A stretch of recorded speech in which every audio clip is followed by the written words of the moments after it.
Good evening बच्चों।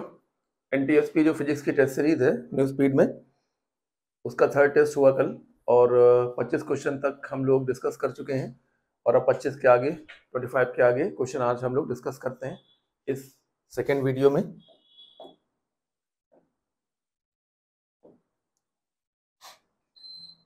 Question number 26 देखिए, every action has an equal and opposite reaction. ये third law है और इस स्टेटमेंट को देखकर हमें पता लगाना है कि इनमें से क्या हमें चॉइस करना है, क्या सही है क्या गलत है। Action and reaction always act on different bodies, बिल्कुल सही है। The forces of action and reaction cancel each other, बिल्कुल गलत है, कैंसिल कभी नहीं करते। The forces of action and reaction can not cancel two each other, बिल्कुल सही है। तो कौन कौन सही है बताइए? Both 1 and 3। तो ये हो गया आपका आंसर, बोथ 1 एंड 3। ठीक है, बोथ 1 एंड 3। अगला क्वेश्चन करते हैं क्योंकि ऐसा क्वेश्चन हम लोग डिस्कस कर चुके हैं पहले भी। Rocket with lift of mass, देखिए रॉकेट का मास दिया हुआ है, रॉकेट का मास दिया हुआ है और उसे ऊपर की तरफ इस एक्सीलरेशन से हमें ले जाना है। तो उसके लिए कितना अपथ्रस्ट लगाना पड़ेगा, कितना अपथ्रस्ट डेवलप करना पड़ेगा। तो आइए, रॉकेट किस तरीके से ऊपर की तरफ उठता है। जब रॉकेट में इंजन ऑन किया जाता है तो उस पर एक अपथ्रस्ट लगता है और उसका वेट जो कि mg नीचे की ओर रहता है और तब रॉकेट ऊपर की तरफ उठना स्टार्ट करता है। तो पहले आप एक्सीलरेशन पहले आप फोर्स को फाइंड कर लेते हैं, फोर्स ही हमें फाइंड करना है। तो इक्वेशन बनेगी F minus M G is equal to M A. Values put कर दीजिए। F हमको फाइंड करना है, अपथ्रस्ट ये फाइंड करना है। तो F माइनस मास कितना है, 3 इंटू 10 टू द पावर 3 और G की वैल्यू 10 और मास है 3 इंटू 10 टू द पावर 3 और A की वैल्यू भी 10 दी हुई है। तो F minus 3 into 10 to the power 4 is equal to 3 into 10 to the power 4। इस तरीके से अपथ्रस्ट इज इक्वल टू आ गया 3 into 10 to the power 4 plus 3 into 10 to the power 4, यानी कि टोटल हो गया 6 इंटू 10 टू द पावर 4। तो ये एक लॉ ऑफ मोशन का एक बहुत ही बेसिक क्वेश्चन है, इसको हम लोगों ने बहुत आसानी से सॉल्व कर लिया। सोल्यूशन आपको बिल्कुल समझ में आ गया होगा। एक्सीलरेशन ऊपर की ओर है तो ये बड़ा और ये छोटा होगा। ये रॉकेट पर लगने वाला अपथ्रस्ट है और ये रॉकेट का वेट है। रॉकेट तभी ऊपर उठता है जब अपथ्रस्ट वेट से ज्यादा होता है। Stone of mass 2 kg laying on a floor of a train. एक ट्रेन है जिसके फ्लोर पर, ये देखिए ये एक ट्रेन है जिसके फ्लोर पर एक ब्लॉक रखा हुआ है जिसका मास 2 kg है और ये ट्रेन 4 मीटर पर सेकेंड से आगे की तरफ एक्सीलरेट हो रही है पर सेकेंड स्क्वायर से। तो ये ब्लॉक भी आगे की तरफ इसी के साथ जा रहा है तो इसका एक्सीलरेशन भी 4 मीटर पर सेकेंड स्क्वायर होगा। अब सोचने की बात ये है कि इस ब्लॉक को कौन आगे ले जा रहा है। तो देखिए ट्रेन और ब्लॉक के बीच लगने वाला जो फ्रिक्शन है वो वही इसको आगे की तरफ ले जा रहा है। तो friction is equal to mass into acceleration. तो mass is equal to 2 kg and acceleration is equal to 4। इस तरीके से आंसर आया 8 न्यूटन। तो ये कुछ ऐसे क्वेश्चंस थे जो आपका टाइम बचाने के लिए बहुत जरूरी थे, जो आपके पास रखे गए हैं, क्योंकि कुछ क्वेश्चंस में आपको टाइम थोड़ा ज़्यादा लगता है तो कुछ में टाइम कम लगना चाहिए जिससे कि प्रॉपर टाइम में पेपर सॉल्व हो सके। ये देखिए कॉन्करेंट फोर्सेस का क्वेश्चन आ गया। कॉन्करेंट फोर्सेस वो होते हैं जो एक ही पॉइंट पर लगे होते हैं। 2 Newton and this is 1 Newton, okay. और इस तरफ एक फोर्स है F1 और नीचे की तरफ एक फोर्स है F2 और हमें F1 F2 की वैल्यूज फाइंड करनी है। एंगल दिया हुआ है 45 जैसा कि आप देख पा रहे हैं, एंगल 45 और ये एंगल भी 45 और हालांकि यहाँ भी लिखा हुआ है एंगल 45। आइए, सारा सिस्टम इक्विलिब्रियम में है तो हम 2 न्यूटन के कंपोनेंट करने जा रहे हैं। तो 2 न्यूटन का ये कंपोनेंट होगा 2 cos 45 और दिस विल बी 2 sin 45। सीखे ना भाई। इसी प्रकार से 1 न्यूटन का ये कंपोनेंट 1 cos 45 और ये वाला कंपोनेंट 1 sin 45, ओके। अब क्योंकि इक्विलिब्रियम है इसलिए हॉरिजॉन्टल फोर्सेस भी एक दूसरे को बैलेंस करेंगे और वर्टिकल फोर्सेस भी एक दूसरे को बैलेंस करेंगे। ये देखिए 1 है, ध्यान रखिएगा, ये थोड़ा सा ओवरराइट हो गया, ये 1 है। ओके, तो चलिए जल्दी से सॉल्व करते हैं। X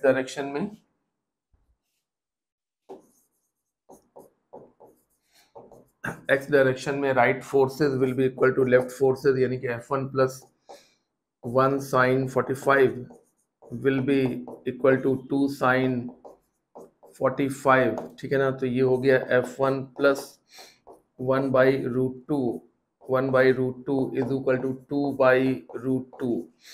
so F1 is equal to 2/√2 minus 1/√2 means 1/√2, और 1/√2 का मतलब है 1/1.41, जिसकी वैल्यू 0.7 न्यूटन होती है, ये आपको पता होगा।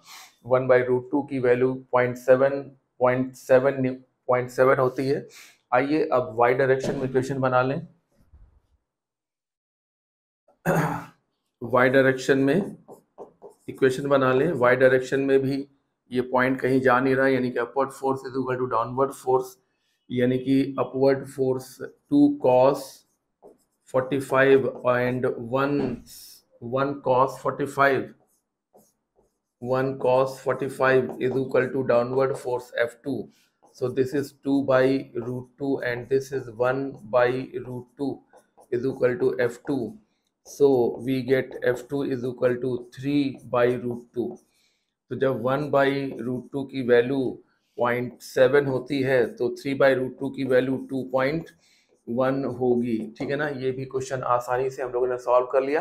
कॉन्करेंट फोर्सेस का क्वेश्चन था। ऐसे क्वेश्चंस में हम जो तिरछे फोर्सेस होते हैं उनको वर्टिकल और हॉरिजॉन्टल में रिजॉल्व करके फिर फोर्सेस को बैलेंस करा सकते हैं। हम फोर्सेस को तभी बैलेंस करा सकते हैं जब क्वेश्चन में कहा जाए कि सिस्टम हमारा इक्विलिब्रियम में है।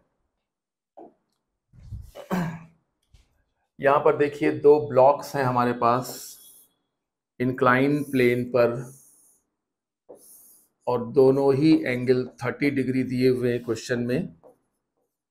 और एक तरफ एक ब्लॉक है 40 kg का और दूसरी तरफ एक ब्लॉक है 20 kg का, ठीक है। और हमें एक्सीलरेशन फाइंड करने, माना कि इसका एक्सीलरेशन नीचे है तो इसका एक्सीलरेशन ऊपर की तरफ होगा। और जैसा कि मैंने पहले भी कहा था कि एक्सीलरेशन लिखना एक बहुत ही आसान काम होता है, लेकिन आपको पता होना चाहिए कि ये कैसे किया जाता है। देखिए mg का ये कंपोनेंट होगा mg साइन थीटा, और इसका ये कंपोनेंट होगा mg sine theta. Along the plane वाले कंपोनेंट साइन होते हैं और प्लेन के परपेंडिकुलर वाले ये कंपोनेंट कॉस होते हैं। हमें क्योंकि एक्सीलरेशन फाइंड करना है, इसलिए हमें प्लेन के परपेंडिकुलर एनालिसिस करने की जरूरत नहीं है। एक्सीलरेशन प्लेन के अलोंग होता है, इसलिए प्लेन के परपेंडिकुलर सॉल्व करने की जरूरत नहीं होती है, ऐसे ही क्वेश्चन सॉल्व हो जाता है। तो एक्सीलरेशन बराबर होता है सिस्टम को खींचने वाले फोर्सेस माइनस सिस्टम को खींचने से रोकने वाले फोर्सेस। देखिए M1 M2 दो ब्लॉक हैं, पहले आप दोनों के एक्सीलरेशन को देखिए, तब मालूम पड़ेगा कि कौन सा फोर्स खींचने वाला है और कौन सा फोर्स रोकने वाला है। आप नहीं, कुछ बच्चे केवल इस ए को देखते हैं और जान ही नहीं पाते कि कौन सा खींच रहा है कौन सा रोक रहा है। पहले M1 का एक्सीलरेशन को देखो तो ये खींचने वाला फोर्स है, फिर M2 के एक्सीलरेशन को देखो तब मालूम पड़ेगा कि ये जो है वो खींचने से रोकने वाला फोर्स है। तो खींचने वाला फोर्स यानी कि M1g साइन थीटा, खींचने से रोकने वाला M2g sine theta upon system का total mass M1 plus M2, ठीक है। तो ये है 40 इंटू 10 और साइन 30 यानी कि 1/2, ये 20 into 10 into sine 30 1/2 upon system का टोटल मास 40 प्लस 20। तो ऊपर आपको क्या दिख रहा है, ये हो गया आपका 20 और 10,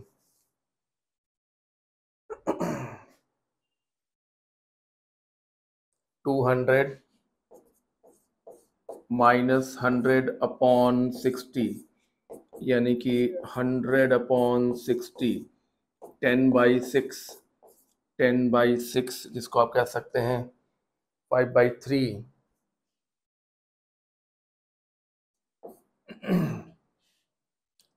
इसको आप कह सकते हैं कितना बताइए, 5/3 यानी कि 1.6 मीटर पर सेकेंड स्क्वायर। ये लीजिए हो गया क्वेश्चन, बड़ी आसानी से सॉल्व हो गया। लेकिन ये क्वेश्चन इतनी आसानी से वही बच्चा सॉल्व कर पाएगा जिसको एक्सीलरेशन लिखने का तरीका पता है। एक्सीलरेशन लिखने का तरीका बिल्कुल सिंपल है। अगर दो ब्लॉक हैं तो दोनों के एक्सीलरेशन को बना के उनको देखिए, ठीक है ना। तो इसके एक्सीलरेशन को हमने बनाया तो ये हो गया ए डाउनवर्ड। इसका इसका एक्सीलरेशन अगर डाउनवर्ड होगा तो इसका एक्सीलरेशन अपवर्ड होगा। अब इसको देखिए तो मालूम पड़ेगा ये खींचने वाला फोर्स है। इसको देखिए तो मालूम पड़ेगा कि ये खींचने से रोकने वाला फोर्स है। खींचने वाला फोर्स माइनस खींचने से रोकने वाला फोर्स अपॉन सिस्टम का टोटल मास लिख देते हैं, तुरंत एक्सीलरेशन आ जाता है, किसी भी केस में आ जाएगा। आइए अगला क्वेश्चन देखें। The upper half of an incline plane, okay, किसी इंक्लाइन प्लेन का अपर हाफ, ओके ठीक है, और लोअर हाफ रफ है। अपर हाफ स्मूथ है और ब्लॉक एक्सीलरेट करेगा, यहाँ पर वेलोसिटी सबसे ज्यादा हो जाएगी, लेकिन लोअर हाफ जबरदस्त रफ है और कहा जा रहा है कि इतना रफ है कि ब्लॉक फाइनली यहाँ जाके रुक जाता है।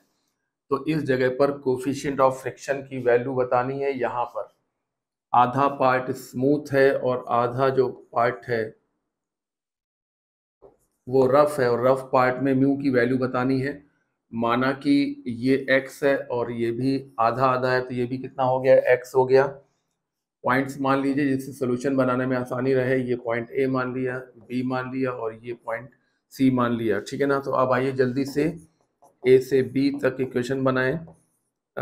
V not square is equal to U square plus 2ax, ठीक है ना। आपको पता होना चाहिए इस पार्ट में A का मान g साइन थीटा होगा, स्मूथ पार्ट है, जबकि इस रफ पार्ट में रिटार्डेशन होगा जिसका मान होगा g mu cos theta minus sine theta. ये फॉर्मूला आपको पहले से पता होगा तो आप क्वेश्चन आसानी से सॉल्व कर पाएंगे, नहीं तो आपको क्वेश्चन सॉल्व करने में दिक्कत होगी। आप अच्छी तरह जानते हैं कि स्मूथ इंक्लाइन प्लेन पे एक्सीलरेशन g साइन थीटा होता है, और रफ इंक्लाइन प्लेन पर अगर रिटार्डेशन लिखना हो तो g और ब्रैकेट में mu cos theta minus sine theta होता है। तो 0 + 2ax, ए की वैल्यू g साइन थीटा, जैसा कि मैंने वहां लिखा, देखिए ये g sine theta into x, ये हमारा पहला इक्वेशन बनके तैयार हो गया है। अब आप लोग b से c तक अगली इक्वेशन बनाइए और क्वेश्चन को जल्दी से सॉल्व कर डालिए। b से c तक v square is equal to v not square minus 2ax, ठीक है ना। 0 is equal to v not square minus 2ax, so 2ax is equal to v not square, ठीक है ना। आप चाहें तो ये भी कह सकते हैं, इसको a1 कह दीजिए और इसको a2 कह दीजिए, जिससे कि सोल्यूशन देखने में कंफ्यूजन ना हो। ये लीजिए a1 और a2 चलिए मान रख दीजिए। a2 रिटार्डेशन है, g mu cos theta minus sine theta, ठीक है ना। x is equal to v not square की वैल्यू यहां से उठा के रख दीजिए 2g sine theta x, 2g sine theta x, तो 2gx कैंसिल हो गया। यहां तक बात समझ में आ रही है। इसलिए mu cos theta minus sine theta is equal to sine theta, so mu cos theta is equal to 2 sine theta. इस तरीके से mu is equal to 2 sine theta upon cos theta, यानी कि आंसर आ गया 2 टेन थीटा। ये result याद रखें, बिल्कुल डायरेक्टली याद रखें। अगर आधा इंक्लाइन प्लेन स्मूथ है और आधा इंक्लाइन प्लेन रफ है और ब्लॉक स्टार्ट करता है रेस्ट से और अंत में भी रेस्ट में आ जाता है, तो इस बचे हुए आधे पार्ट में जो म्यू का मान होता है वो 2 टेन थीटा के बराबर होता है। आइए अगला क्वेश्चन देखें। A block of mass 4 kg kept on rest, incline plane पे रखा हुआ है, 60 डिग्री का इंक्लाइन प्लेन है।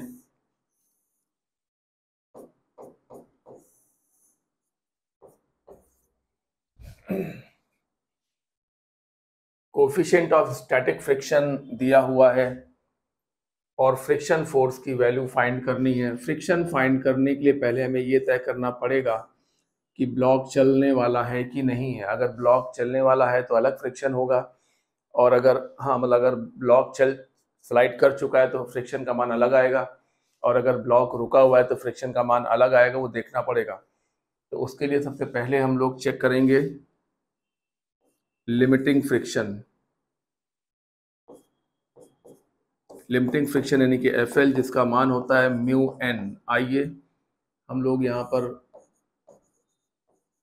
ब्लॉक पर लगने वाले फोर्सेस पहले बना ले। mg का कंपोनेंट mg साइन थीटा, और ये वाला कंपोनेंट mg कॉस थीटा, और ये देखिए नॉर्मल रिएक्शन, और ये देखिए पीछे की तरफ लगने वाला फ्रिक्शन, और हमें इसी फ्रिक्शन फोर्स की वैल्यू को फाइंड करना है। फ्रिक्शन फोर्स की वैल्यू फाइंड करने के लिए हमको सबसे पहले लिमिटिंग फ्रिक्शन निकाल के चेक करना चाहिए कि ब्लॉक रुका हुआ है या ब्लॉक चल चुका है। तो म्यू एन की वैल्यू यहाँ पर देखिए, n is equal to plane के परपेंडिकुलर, ये देखिए ये फोर्स इसको बैलेंस करेगा, तो n इज इक्वल टू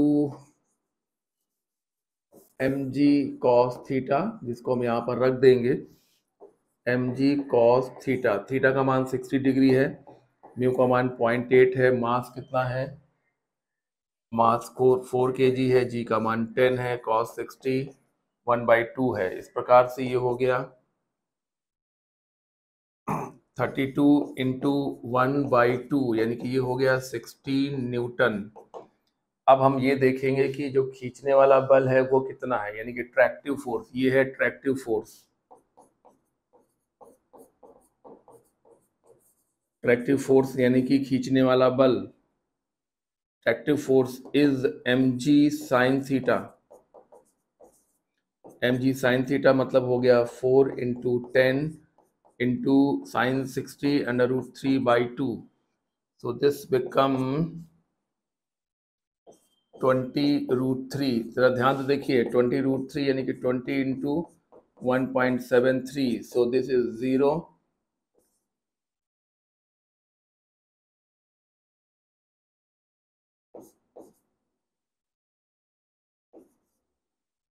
ये हो गया 34.60 ट्रैक्टिव फोर्स है, यानी कि ये फोर्स लिमिटिंग फ्रिक्शन से बहुत ज़्यादा है।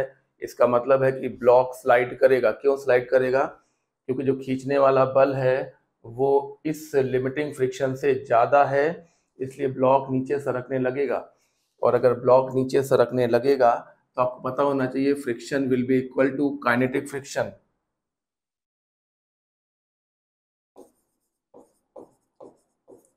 Means block start sliding start कर देगा, और इसलिए हम कहेंगे hence friction will be Fk, और Fk का मतलब क्या हो गया, म्यू एन, और म्यू एन का मतलब है म्यू के साथ mg cos थीटा। अच्छा, म्यू क्योंकि एक ही दिया हुआ है इसलिए हम वही म्यू लेंगे जो एक दिया है, और cos 60 यानी कि 1/2। सो दिस बिकम 32 इंटू 1/2 यानी कि 16 न्यूटन।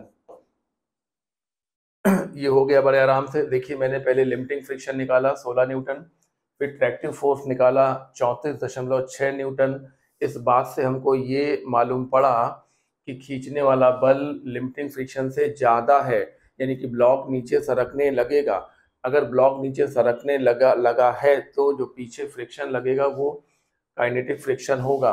काइनेटिक फ्रिक्शन का मान म्यू एन होता है। एन यहाँ पर देखिए mg cos थीटा है। आप कहेंगे ये वैल्यू तो पहले ही आ चुकी है, दोबारा कैसे आ गई?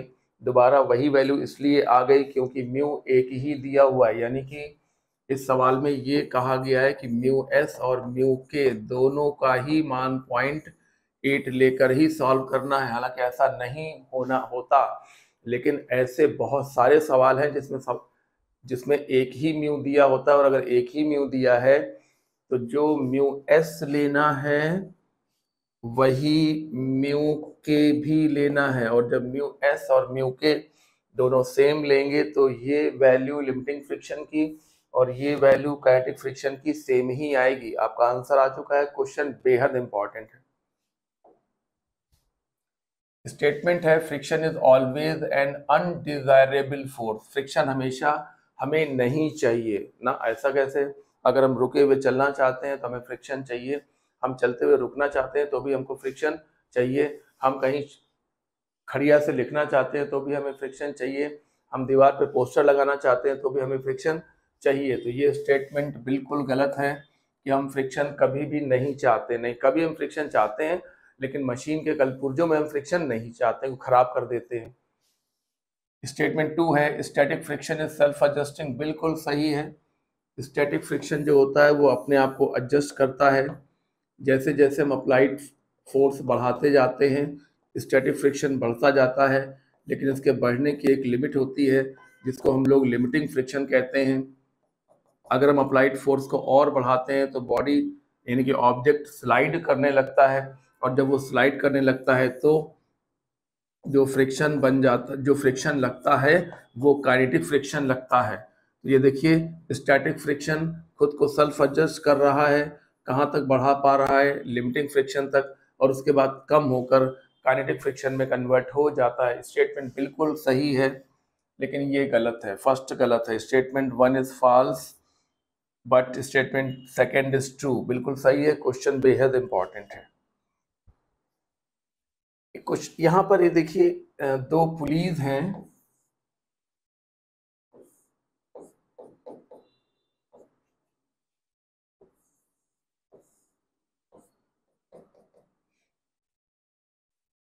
और दो पुलिस के बीच में यहाँ पर एक बीड है जिसको रिंग कहते हैं, और रिंग एक रॉड में पहनी हुई है, रॉड में फंसा दी गई है, ठीक है ना। और इधर एक मास लटकाया गया है, इधर भी एक मास लटकाया गया है। ये मासेस हैं बी और डी, ये मासेस हैं बी और डी, और ये जो एंगल दिए हुए हैं वो दिए हैं 37 डिग्री और 37 डिग्री। तो अब क्या होगा, एक नीचे आएगा तो दूसरा ऊपर जाएगा। माना कि ये नीचे आ रहा है तो ये कहाँ जाएगा बताइए? ऊपर की तरफ जाएगा। हमें v1 और v2 का रेशियो फाइंड करना है। अब सुनिए जरा, अगर इसकी वेलोसिटी v1 होगी नीचे की तरफ, तो इस पॉइंट की वेलोसिटी, इस पॉइंट की वेलोसिटी भी v1 होगी। अगर इसकी वेलोसिटी v2 होगी तो इस पॉइंट की भी v2 होगी, इस पॉइंट और इस पॉइंट की भी v2 होगी। अब हम v1 v2 कैसे निकालें? कैसे निकालें? तो देखिए जब ये नीचे आएगा तो छल्ला बाईं तरफ भागेगा। ये रॉड देखिए यहाँ पर कसी हुई है, छल्ला निकल नहीं पाएगा बल्कि बाईं तरफ भागेगा। आइए छल्ले की वेलोसिटी निकालते हैं। छल्ले की वेलोसिटी माना कि v है, छल्ले की वेलोसिटी अगर v है तो उसका जो ये कंपोनेंट आएगा that will be v cos 37, और ये जो कंपोनेंट आएगा वो होगा v sin 37, ठीक है ना। ये जो कंपोनेंट होगा, ये देखिए ये इसी रस्सी पर है, तो ये जो कंपोनेंट होगा वही v1 होगा, और ये जो कंपोनेंट होगा वही इसकी वेलोसिटी को रिप्रेजेंट करेगा। यानी कि ये जो कंपोनेंट होगा वही v2 होगा, वही यहाँ का v2 होगा, वही यहाँ का v2 होगा। कहने का मतलब ये हुआ पहले b लेना है फिर d लेना है। चलिए तो इसको नोटेशन को बदल देते हैं, 1 और 2 ऐसे कर लेते हैं, इसको v1 मान लेते हैं और इसको v2 मान लेते हैं, क्योंकि v1 और v2 का रेशियो हमको फाइंड करना है। तो ये जो होगा वही v2 होगा और ये जो होगा वही v1 होगा। आइए जल्दी जल्दी v1 v2 लिखें। v1 इज इक्वल टू होगा v sin 37, है ना, और v2 बराबर होगा v cos 37, ठीक है ना। इस प्रकार से v1 और v2 का ratio v1 upon v2 is equal to sine 37 upon cos 37, यानी कि 3/5 अपॉन 4/5। साइन 37 cos 37 तो मालूम है ना, sin 37 3/5, cos 37 4/5. So the answer will be 3/4. 5 से 5 कैंसिल हो गया. सवाल अच्छा है, इम्पॉर्टेंट है. जो लोग मैकेनिक्स को अच्छी तरह जानते हैं वो बेहतर तरीके से इन सवालों को सॉल्व कर सकते हैं. देखिए क्या होता है कि जब रिंग ऐसे भागेगी तो इसकी वेलोसिटी के दो कंपोनेंट होंगे. एक कंपोनेंट इस वेलोसिटी को रिप्रेजेंट करेगा और एक कंपोनेंट इस वेलोसिटी यानी कि v1 को रिप्रेजेंट करेगा. क्वेश्चन जानकारी है तो अच्छा क्वेश्चन कर लिया होगा. आइए, एक सिलेंडर है और सिलेंडर को बहुत हाई स्पीड में घुमाया जा रहा है और इतनी हाई स्पीड में घुमाया जा रहा है कि यहाँ जो चीज़ें हैं वो नीचे सरकने ना पाएँ. वैसे तो कोई भी चीज़ दीवार पर हम रखेंगे तो नीचे सरक जाएगी, रफ होने के बावजूद भी नीचे सरक जाएगी. लेकिन अगर हम इस सिलेंडर को बहुत हाई स्पीड से घुमा दें तो क्या होगा बहुत हाई स्पीड से घुमा दें तो क्या होगा देखने के लिए इसी सिलेंडर पर हम बैठ जाएंगे, ठीक है ना. और तब सॉल्व करेंगे तो सबसे पहले हम लोग जो लगाएंगे वो लगाएंगे pseudo force mr omega square. Pseudo force की वजह से ये ब्लॉक दीवार को एक्शन देगा, तो दीवार इस ब्लॉक को रिएक्शन देगी और जैसे ही रिएक्शन बनेगा वैसे ही फ्रिक्शन बन जाएगा. और फ्रिक्शन mg को अगर बैलेंस कर ले गया तो ये ब्लॉक यहीं पर रुका रहेगा. तो मेरा क्वेश्चन है कि ब्लॉक के रोके रखने के लिए इस रफ सरफेस पर कितना म्यू होना चाहिए. म्यू हमें फाइंड करना है, समझ में आ रहा है. म्यू हमें फाइंड करना है.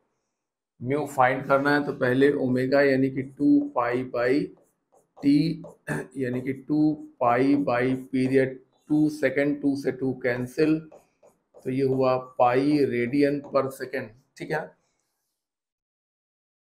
एंगुलर वेलोसिटी पहले ही निकाल लेने से क्वेश्चन सॉल्व करने में आगे हमें सहूलियत मिलेगी, सहारा मिलेगा. चलिए पहली क्वेश्चन बनाते हैं. Perpendicular to the plane, perpendicular to the plane, plane के परपेंडिकुलर क्या होगा बोलो. लेफ्ट फोर्स बराबर राइट फोर्स, ठीक है ना भाई, इतना क्लियर हो गया. चलिए अब बनाइए अलोंग द प्लेन.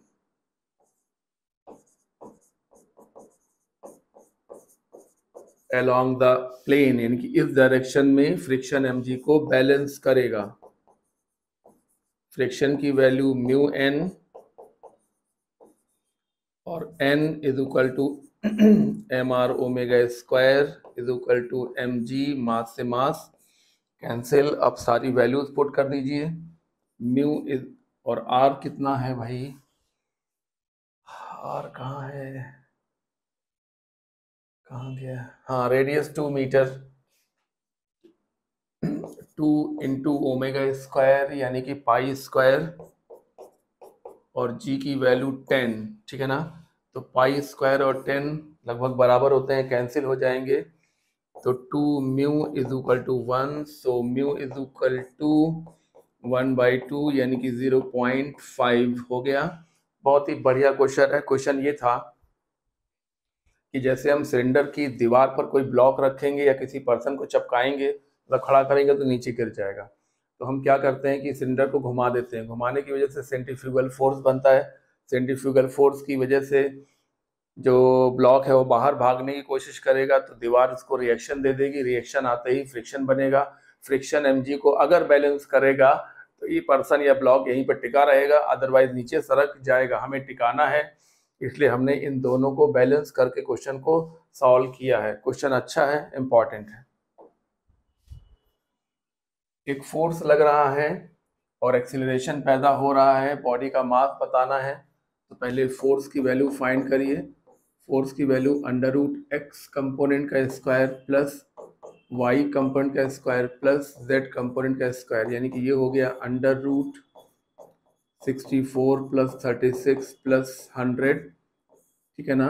तो ये हो गया √100 प्लस 100, 100 प्लस 100 यानी कि √200. √200 का मतलब हो गया 10√2, ठीक है ना. अब हम जानते हैं कि F is equal to ma, Newton का सेकेंड लॉ है. तो m is equal to f upon a। तो f की वैल्यू है 10√2 और a की वैल्यू है 1, तो आ गया 10√2 किलोग्राम मास निकालना था। क्वेश्चन सिंपल है, लेकिन अगर प्रैक्टिस नहीं करेंगे तो जल्दी से नहीं कर पाएंगे। क्वेश्चन कठिन नहीं है, आसान क्वेश्चन है, ठीक है। एक बॉडी है 5 किलोग्राम की जिस पर एक फोर्स लग रहा है और इसकी इनिशियल वेलोसिटी दी हुई है। तो कह रहे हैं कितनी देर बाद, बता रहे हैं, एक सेकेंड। इनिशियल वेलोसिटी जो है वो x और माइनस y के बीच में है। ये देखिए, ये है इनिशियल वेलोसिटी और ये है इसका x कंपोनेंट और ये है इसका y कंपोनेंट, ठीक है ना। इस पर एक फोर्स लग रहा है और फोर्स की वजह से ये ऑब्जेक्ट धीमे धीमे ऐसे हो जाता है और एक ऐसी कंडीशन आती है जब इसमें सिर्फ vy होता है और इसमें कोई vx नहीं होता। अकॉर्डिंग टू द क्वेश्चन मैं कह रहा हूँ, ये मैं नहीं कह रहा हूँ, ये क्वेश्चन कह रहा है। देखिए, कह रहे हैं कि कितने टाइम बाद, the time at which it will just have a velocity along y axis, कितनी देर बाद उसकी वेलोसिटी केवल y एक्सिस की तरफ होगी। यानी कि मुझे यहां से यहां तक आने का टाइम फाइंड करने को कहा गया। आइए, हमें x डायरेक्शन की वेलोसिटी को फाइनली 0 करवाना है। तो u is equal to 6i cap minus 12j cap. इससे हमें ये मालूम पड़ता है कि u का x कंपोनेंट 6 है और u का y कंपोनेंट -12 मीटर पर सेकेंड है। इसी प्रकार से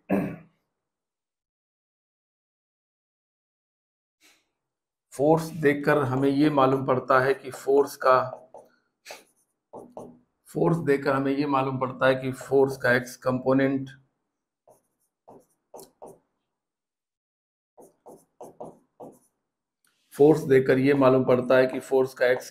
-3 है और फोर्स का y कंपोनेंट 4 है। ओके, अब क्योंकि हमें x डायरेक्शन की वेलोसिटी को फाइनली 0 करना है, इसलिए हम x डायरेक्शन में काम करेंगे। तो ax is equal to fx by mass, यानी कि -3/5, ये हो गया मीटर पर सेकेंड स्क्वायर। x डायरेक्शन का एक्सीलरेशन निकालने के बाद हम क्या करना चाहेंगे? हम ये करना चाहेंगे कि vx is equal to ux plus axt।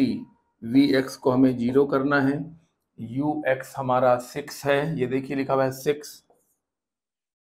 ये क्वेश्चन 2 डायमेंशन का है और 2 डायमेंशन क्वेश्चन में x डायरेक्शन अलग सॉल्व करते हैं, y डायरेक्शन अलग सॉल्व करते हैं, ठीक है। तो हम x डायरेक्शन की हेल्प से क्वेश्चन सॉल्व कर रहे हैं, क्योंकि इन्होंने कहा है कि कितने टाइम बाद वेलोसिटी केवल y डायरेक्शन में होगी, यानी कितने टाइम बाद x डायरेक्शन की वेलोसिटी पूरी तरह से 0 हो जाएगी। तो हम उसी को 0 कर रहे हैं। देखिए 0 लिखा हुआ है, स्टार्टिंग में 6 थी, एक्सीलरेशन रिटार्डेशन है एक्चुअली, समझ रहे हैं ना। ये देखिए रिटार्डेशन है और रिटार्डेशन की वजह से ही x डायरेक्शन की वेलोसिटी लगातार कम होती जाएगी और फाइनली वेलोसिटी पूरी तरह से y डायरेक्शन में हो जाएगी और x डायरेक्शन की वेलोसिटी पूरी तरह से 0 हो जाएगी। इस तरह 3/5t is equal to 6, so t is equal to 30/3, यानी कि 10 सेकेंड बाद ये घटना देखने को मिलेगी जो आपके सामने बनी हुई है। क्वेश्चन बेहद इंपॉर्टेंट है। Small block slide down on smooth inclined plane starting from rest, time t बराबर 0। देखिए ये क्वेश्चन पिछले टेस्ट में भी आ चुका है, ये रिपीट हो गया। चलिए, अच्छा क्वेश्चन है इसलिए रिपीट होने में कोई बुराई नहीं है। s बराबर u plus half a 2n-1, यानी ये हो गया हाफ a 2n-1। ये nth सेकंड में चली गई दूरी के फॉर्मूले हैं, तो n प्लस 1th सेकंड में चली गई दूरी का फॉर्मूला बताइए। u plus half a 2n की जगह पर n+1 -1, बात समझ में आ गई है। n सेकंड में चली गई दूरी के लिए n लिखते हैं, तो n+1 सेकंड में चली गई दूरी के लिए यहाँ पर n+1 लिखेंगे। उम्मीद है आपको बात समझ में आ गई होगी।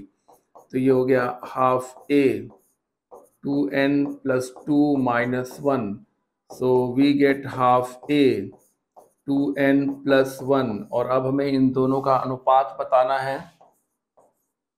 तो n सेकंड में चली गई दूरी और n+1 सेकंड में चली गई दूरी का अनुपात आप साफ देख पा रहे हैं। 2n - 1/2n+1 होगा। क्वेश्चन कई बार रिपीटेड क्वेश्चन है, टेस्ट में भी इस बार 2 बार आ चुका है, आज ये और आ गया है। क्वेश्चन इंपॉर्टेंट होने की वजह से ही बार बार इसको दिया जा रहा है। A body of mass m kept on rough horizontal surface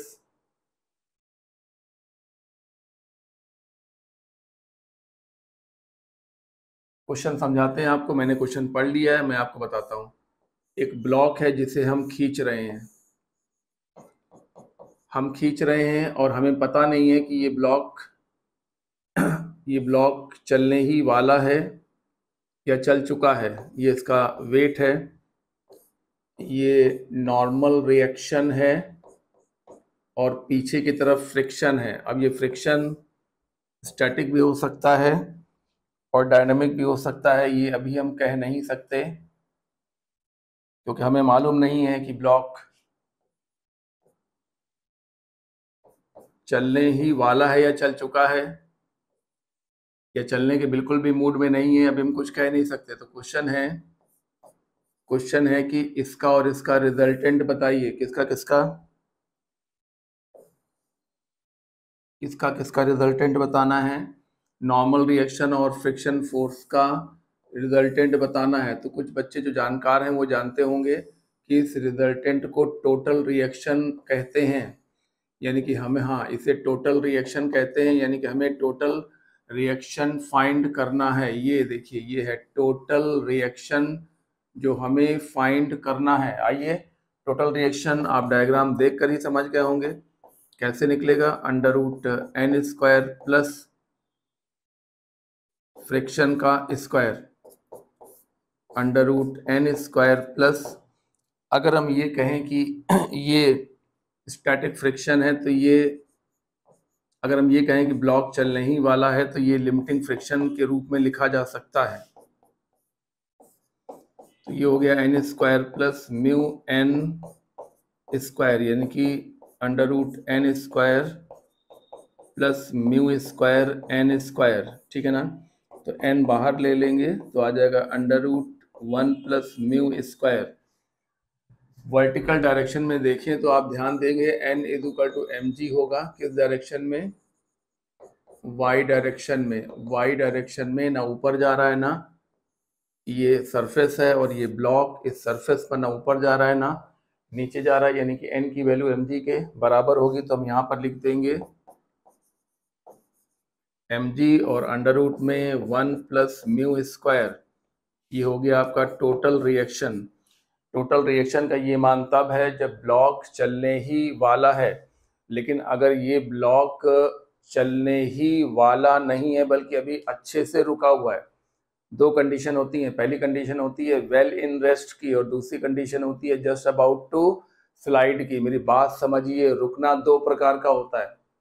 एक पत्थर जमीन पर रखा हुआ है, आपने उसको धागा बांध के खींचा और वो बिल्कुल चलने के मूड में नहीं है, तो आपने और तेज खींचा, फोर्स को और बढ़ाया, तो एक ऐसी कंडीशन आती है जब वो चला तो नहीं है लेकिन चलने ही वाला है। तो दो कंडीशन, एक बिल्कुल चलने के मूड में नहीं है और दूसरा चलने ही वाला है। तो ये मान मैंने तब बताया जब ब्लॉक चलने ही वाला है। लेकिन अगर वो चलने के बिल्कुल मूड में नहीं है तो ये मान इससे थोड़ा कम भी हो सकता है। यानी कि दो आंसर होंगे। टोटल रिएक्शन या तो इतना होगा या इतने से कम होगा। समझ में आज बात आ रही है? क्वेश्चन में साफ लिखा हुआ है कि ब्लॉक चला नहीं है, but the block does not move. अब डज नॉट मूव में मैंने अभी आपको बताया, डज नॉट मूव में दो कंडीशन होती हैं। पहला बिल्कुल चलने के मूड में नहीं है और दूसरा चलने ही वाला है। डज नॉट मूव मतलब दो कंडीशन है, बिल्कुल चलने के मूड में नहीं है या बस चलने ही वाला है। अगर चलने ही वाला है तो ये होगा, और बिल्कुल चलने के मूड में नहीं है तो टोटल रिएक्शन इससे थोड़ा सा कम होगा। तो दोनों को मिला दे तो कौन सा आंसर होगा? लेस देन और equal to mg under root 1 plus mu square. ये क्वेश्चन इन सभी क्वेश्चन में सबसे अच्छा क्वेश्चन माना जाएगा, और आप इसको अच्छी तरह देख लीजिए। आंसर इक्वल टू और लेस देन का हाइब्रिड आंसर होगा, यानी कि जो टोटल रिएक्शन होगा वो इतना या इतने से कम होगा। ये कि दोनों निशान लगे हुए हैं, लेस देन और इक्वल टू, ये दोनों निशान इकट्ठे हैं, इसे बोलते हैं लेस देन और इसे बोलते हैं इक्वल टू। दोनों को हाइब्रिड कर देते हैं तो ये निशान बना देते हैं। क्वेश्चन बेहद इंपॉर्टेंट है।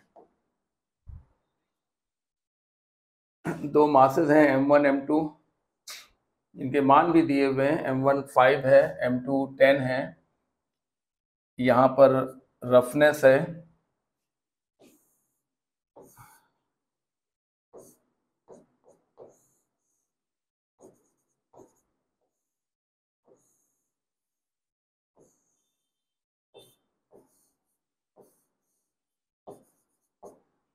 तो क्वेश्चन है कि m2 के ऊपर कितना मास एक्स्ट्रा रख दिया जाए कि सिस्टम चलने ना पाए, चलने ना पाए,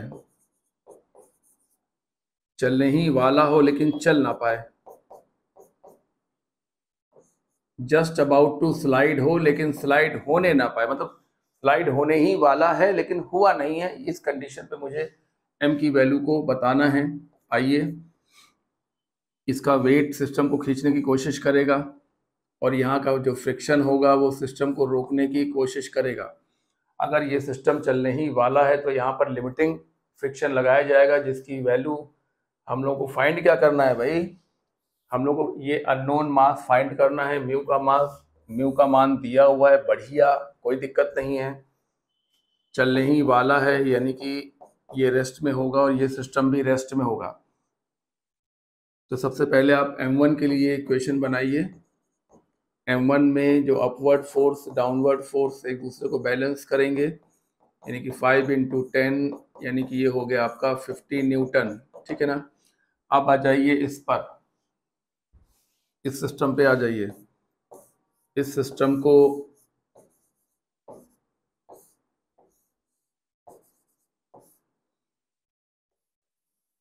को खींचने की कोशिश कर रहा है। टेंशन ये बना हुआ, देखिए टेंशन ये खींचने की कोशिश कर रहा है और ये इसको खींचने से रोकने की कोशिश कर रहा है।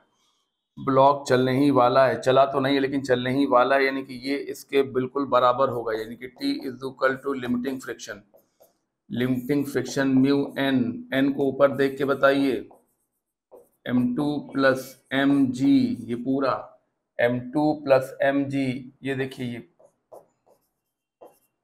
m2 प्लस एम जी हो गया, और ये हो गया पूरे पर लगने वाला नॉर्मल रिएक्शन, पूरे पर लगने वाला नॉर्मल रिएक्शन। इसको एक मान लीजिए। क्यों एक मान लीजिए? इसलिए एक मान लीजिए क्योंकि सिस्टम चला नहीं है, चलने ही वाला है लेकिन चला नहीं है, तो ये एक के ऊपर एक ऐसे रखे हुए हैं। ठीक है ना? वही मैं कह रहा था, इसको एक सिस्टम की तरह मान लीजिए, ये लीजिए। तो अब आप बेहतर तरीके से क्वेश्चन को सॉल्व कर सकेंगे। तो n की वैल्यू कितनी होगी? अपवर्ड फोर्स बराबर डाउनवर्ड फोर्स, यानी कि n is equal to m2 plus M G, वही मैंने लिखा है। t की वैल्यू कितनी आई है? अभी रखते हैं वैल्यू 50।